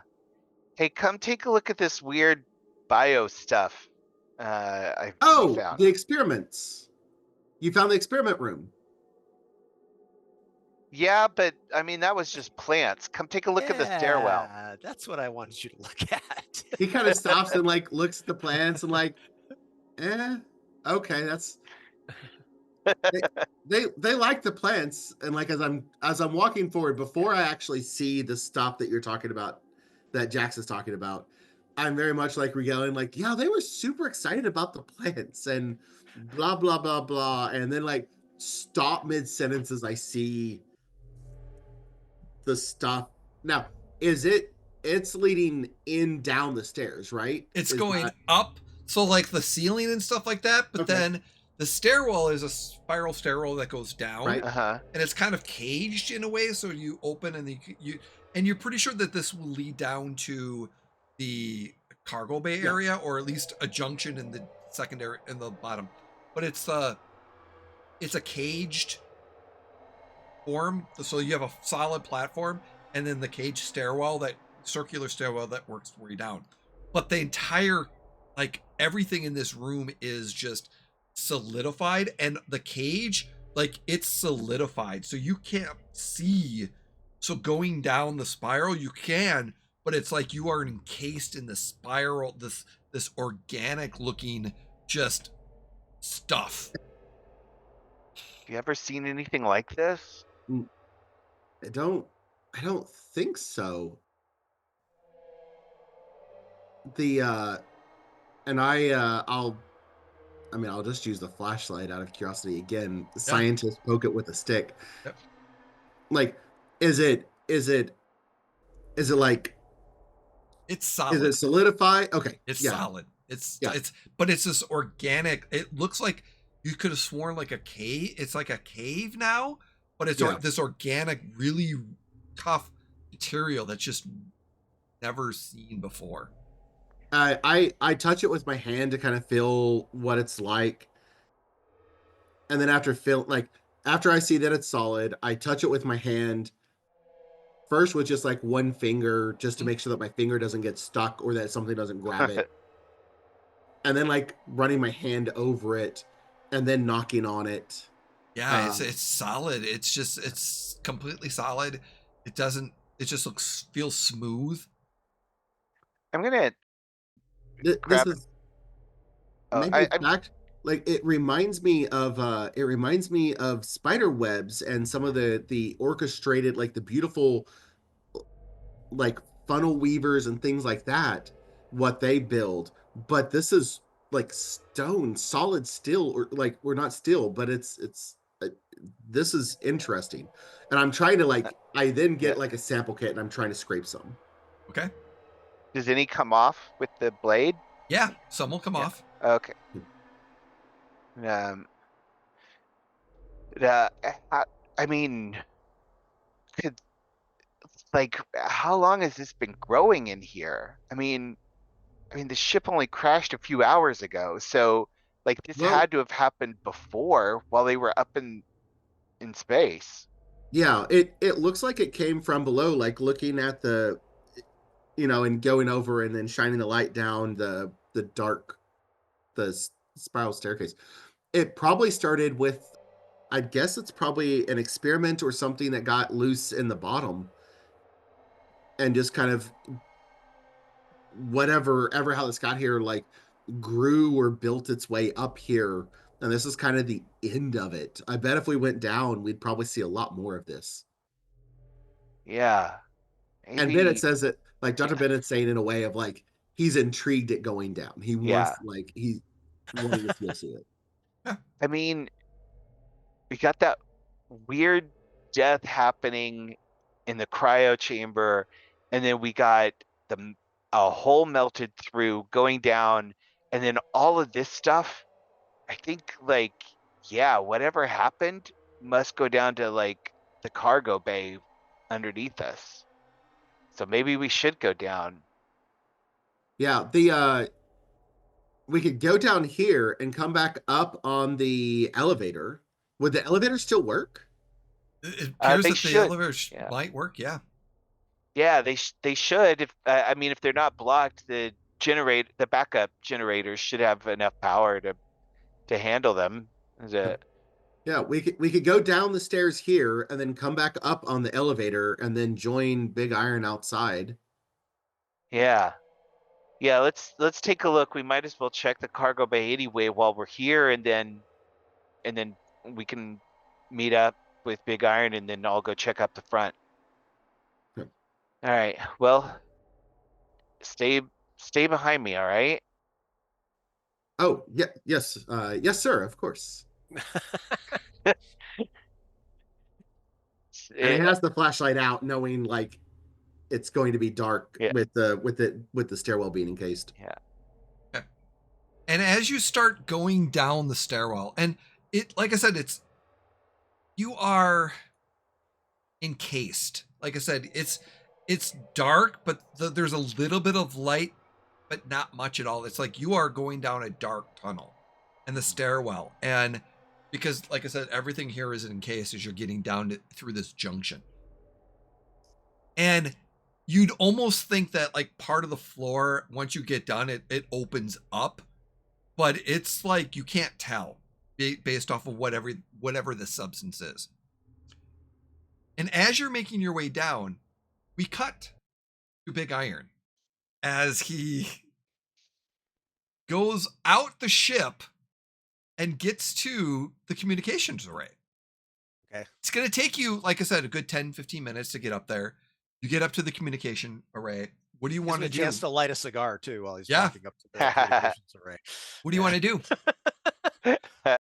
So, I mean, obviously, what he would be trying to do is he'd be trying to communicate the entire time that, like, once he gets Mhm. out of the valley, he'd be constantly Yes. trying to And communicate. then there's a little bit of issues, but it's a little bit more staticky, even though you're outside but once you get to the thing, your It's good. communications is fine. Yes. Okay. Because So- literally that's the communication hub. So it's Right. really not, it's the relay is not working very well. You have to actually use the device. Okay. So, open up a channel with the colony. Say, hey, this is Rescue Colony- 1. Rescue one. Yeah. This is LV 393. Yep. Command center. Yep. Mayor's here. What? Yeah, he's in the room. What? Yeah, everything okay? Okay. So we've located the ship. It's broken in two. Okay. Survivors yet, he- or Can you hear And this? he's going to let this guy ramble on because he's obviously not used to dealing with military protocol where you actually say over when you're done talking. So he's just and yeah, and this is Gary, and he's just like, and the Mer's like, just let him finish. Oh, okay, yeah, go ahead. Over. So ship broken in two. No survivors found yet. The engines and reactor were still active, but those have been shut off. So any danger from that has been eliminated. The doctor and Jax are still in the ship, planning on moving from the back end of the ship towards the front to continue search for survivors. Over. Yeah. Got it. Over. Mayor says keep update. Thank you. Over. Okay. Updates will be difficult as communications have to be done from the hub. So we can't give minute by minute updates, but we'll keep posted as things go. Over and out. And he just clicks it off and starts walking away from him. Okay. Yeah, he's like, he doesn't even wait for a response. And they kind of like they responded. You hear the camera seems like over. Mayor says get back in every 3 hours. Yeah, he did. Yeah, he Roger. didn't even hear that. He just It's dead, sir. No, he said over and out. Yeah, So I know. They should know that he was the one who shut it off. The mayor. The mayor realizes that. Yes. Yes. So, Okay. And every people in the room. Yeah. So now Big Iron walks over towards the truck. Yep. And pounds on the back door. Yep. You still in there? Silence. Fuck. And he opens it up and looks inside. That's when it's empty, and you're as you look around, you see the muddy footsteps that go down to the front of the ship. Yeah. All right. So he closes it up, and he'll basically just start following the muddy footsteps the entire time, trying to communicate with Jax and Dr. Bennett. So You hear something coming over, like scuffled a little bit. It's not as good because of you're still outside. Once you get inside, it'll probably be a little bit better. But because you're outside, there you hear this. You hear Big Iron like and You're really good at that, Jay. No, practicing. yeah. is he driving through a tunnel right now? But Big Iron, as you're getting closer, you hear what you could swear is meows Oh man. from From the front of the ship? from the front of the ship, from one of the echoing off like something from one of the areas. You hear meow. Stupid kids looking for the goddamn cat. And now he's swearing to himself, right? Stupid kids looking for the goddamn cats. And son of a bitch. And he's, and he's kind of, this would be like one of the ways like he would get thrown off of his military thing, because he knows that kids and animals are like, they go hand in hand. Oh yeah. Yeah. Which is why he has neither. And And as you making your way back, we cut back to. Well, he's not going towards the back. He's No, you're going because- towards the front. Yeah. Yeah, So he's going towards the going to front. the Yeah. front of the ship, it's been, Okay. a good almost 20, 30 minutes of this process. And as you're making your way back to the front of the ship, the camera Okay. cuts back to the doctor and Jax as you go down to New map. A new map. yes, the new map. Yay. Okay. Is all of that black? Is that fog of It's- war, or is It's that really dark destruction? down here. It's, it's really dark down in the bowels of the ship. Yeah. Duh. Glad I brought the flashlight. Yeah. Yeah, we've got flashlights. So we So get you to know- the bottom. So Yeah, I'm gonna Search and rescue. Oh, gonna share with you in just a second Okay. what everything is.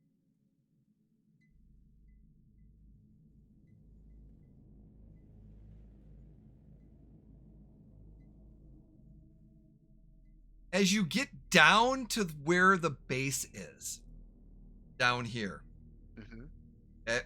as you get to that level, as you're starting to get down,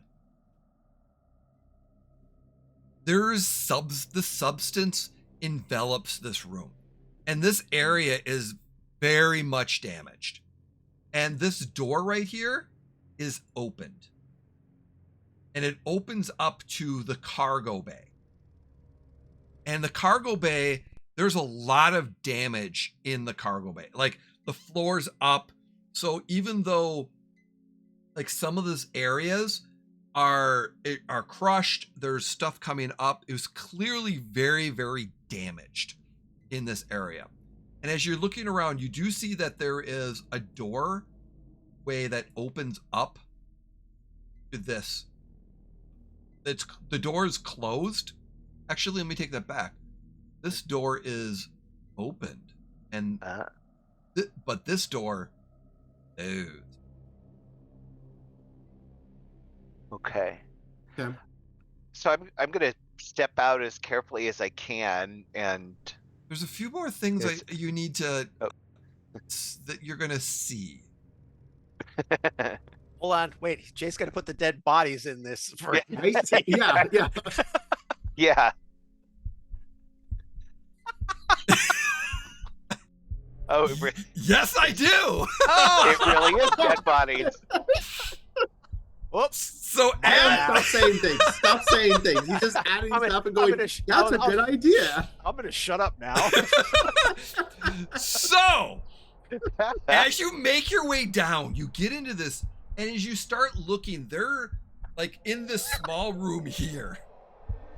There's the substance is just all over this area, and it lines the walls and stuff.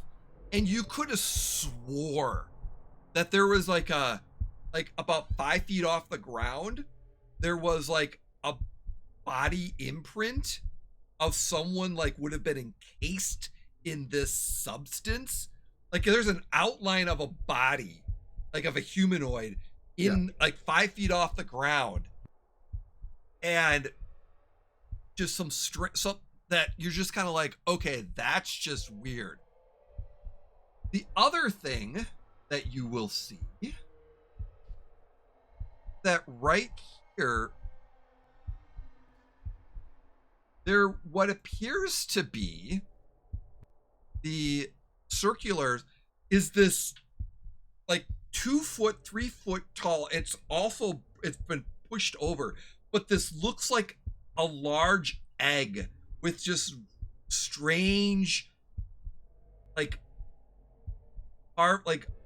stonish looking things on it, but it's just this organic 3 foot, 2.5 foot tall egg. It's on its ground, and the top has these like it's open, and it's empty inside, as you can tell, as you're kind of looking around, which is really strange.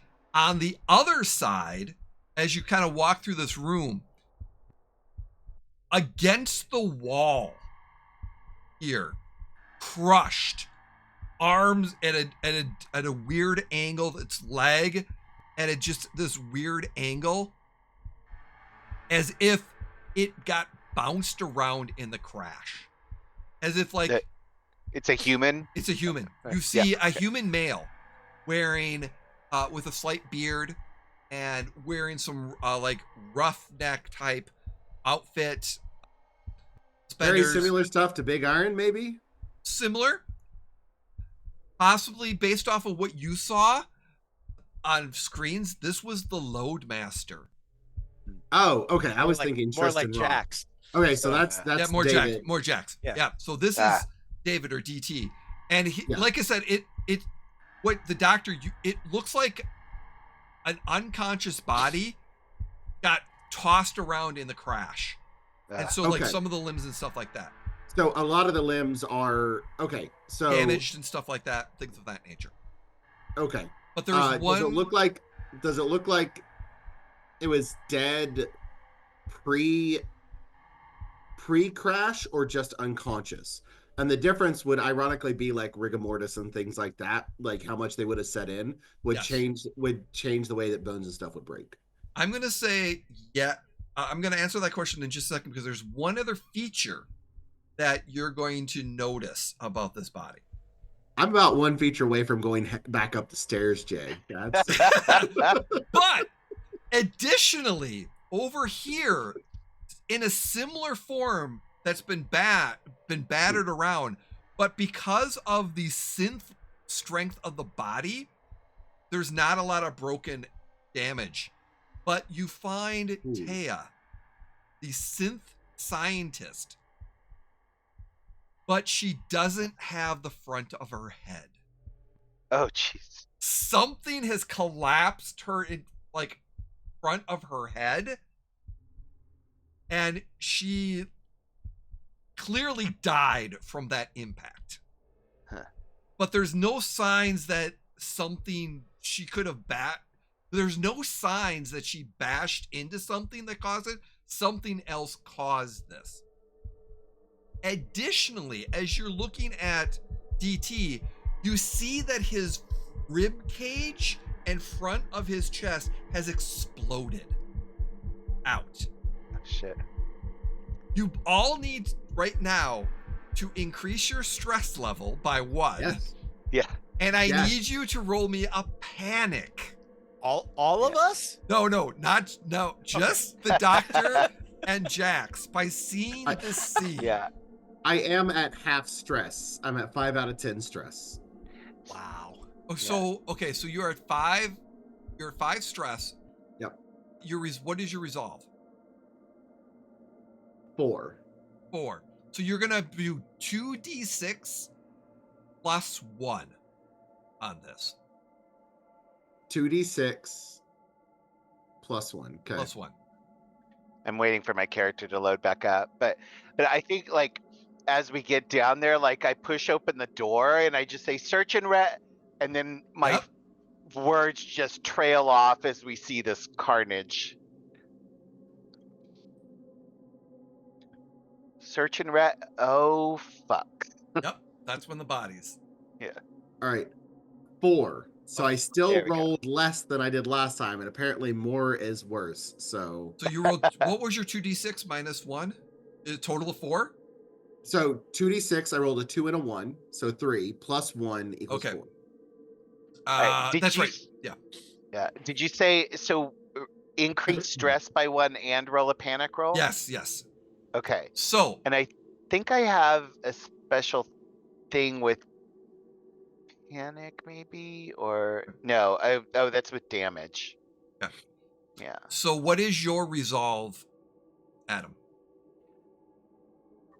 Resolve. Wits plus empathy. How many wits? How many? Wits plus empathy is 6. So divided by 2, so 3. So what is your current stress level? Stress level it would be 4 after taking the one that we just took. Okay, so you're gonna roll 2d6 plus 1. Okay. Should I just hit the panic roll button, or is that does? I think so. I don't know. Yeah. No, that No, does it, it differently. Yeah. yeah. Okay. All right. So 2d6 plus 1. 2d6 plus 1. Okay. Plus 1 die, right? No, just what plus No. 1 point. So you're gonna Plus roll 1 point. Got Yep. it. So Okay. you 2d6, whatever the result of 2d6, add those together, and then plus Okay. 1 to that. So I rolled a 2 and a 3, which is 5, and then plus 1 would be 6. Okay. Doctor, based on your panic roll, you are hesitant. You are like, what the fuck is going on? If this was a combat situation, you would automatically have initiative card 10, which means you would go last. But you were just hesitant looking at all this like, what the fuck just happened? And this entire room has got this organic stuff all over it. Like it's encased in this. So this clearly happened before and after the crash. I will add that. Okay.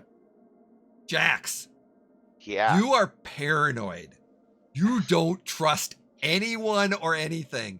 You can't give or receive help on skill rolls until your panic ends. You are like, what the fuck is going on here? And like and what happened is clearly what you can see is like something was organically going on. These bodies died before the crash. The crash happened, and then what all the other stuff that's happened in this room, then the organic things started to increase in this room. So it's clear that some of this organic stuff that was in the other room happened before the crash. This stuff in this room, just outside, happened after the crash. So the stairwell was before crash. So in the last 12 hours. Yes. Wow, that's quick. But you don't know that yet, Big Iron. No. But I'm just making the comment. Wow, that's fast. But these two bodies clearly are dead, and like, and something just like did something. And there are two things that are going to happen as you are standing there, rearing with what the fuck just happened. The camera pans to the top of the stairwell where you were on the second floor, where by the engine room and stuff like that. And as you made your way down, that's where the ceiling, the stuff was, and you kind of made your way down the stairwell right behind you. The camera pans as the ceiling of the second floor suddenly starts to move, as you see a tail and you see arms and some form of weird alien humanoid lands, steps down, and just looks down the stairwell. And that is where we're going to end this episode. Game over, man. As the silent creature, the camera silently looks, the silent creature just stops and just looks down. Wow. That's great. Man. That's a great cliffhanger. Yeah. Just like an episode of a TV show. Right. I think we're in danger. Yeah. Thank you, everyone, for joining us on our second episode. We will be having our third episode soon, so check us out next week. While these are pre-recorded, these will be streaming in early Q1 of 2026. So, and we'll be doing these every week. So, with that being said, thank you so much for joining us. We're going to go around. Thank everyone. Keep in mind that this is pre-recorded, and anything that's going to be happening will be happening in 2026. So, but please tell us who you are and where we can find you. And we will start with you, Joshua. Thank you for Oh, being yeah. here. I hope you're doing well. I, Was. I it was. No, I am doing well. I apologize for a little bit of the coughing, just getting over a little bit of sickness, but I'm feeling good. It's just getting the last of it out. No, but no, that was great, Jay. As always, fantastic. Adam and I can die together. It'll be great. The No, so I am Gen 2 Penguin on Twitch. That's where I'm usually found. I stream horror games every Friday when I'm not sick, and have a good time playing either Phasmophobia or Macabre, which should be out enough that I can say that now when this plays in the future. The other stuff that I have going on is I'll drop the advertisements that in June is Adventure Con in Northwestern Arkansas. So I am running their tabletop RPG room. And so please feel free, like if you want to come to a small local and kind of growing into a regional con, come hang out. It's a huge board game. It's huge, 400 to 500 people playing board games, and about 100-ish people is what we're hoping for. 100 to 200 people playing tabletop RPGs. So trying to grow it and have some fun. A lot of fun stuff there. And then July 16th is JoshCon, and I'll make sure that when this airs that we drop links for everything in the Twitch at that point in time. So we'll get that shared. Excellent. Yeah. I am looking at the dates. They have not updated the website yet, so I don't know if I can say the dates, if they're official or not. Not a problem. We'll definitely have something in chat scrolling advertisement for that. So thank you, Joshua. Jam, how are you doing, sir? And where can we find you? I'm great because I'm not inside the cargo hold right now. So Yes? That doesn't mean you're still safe. I didn't say I was safe. I just said I'm great because I'm not in the cargo hold. So yeah, Jim Hawkmere1 on most socials.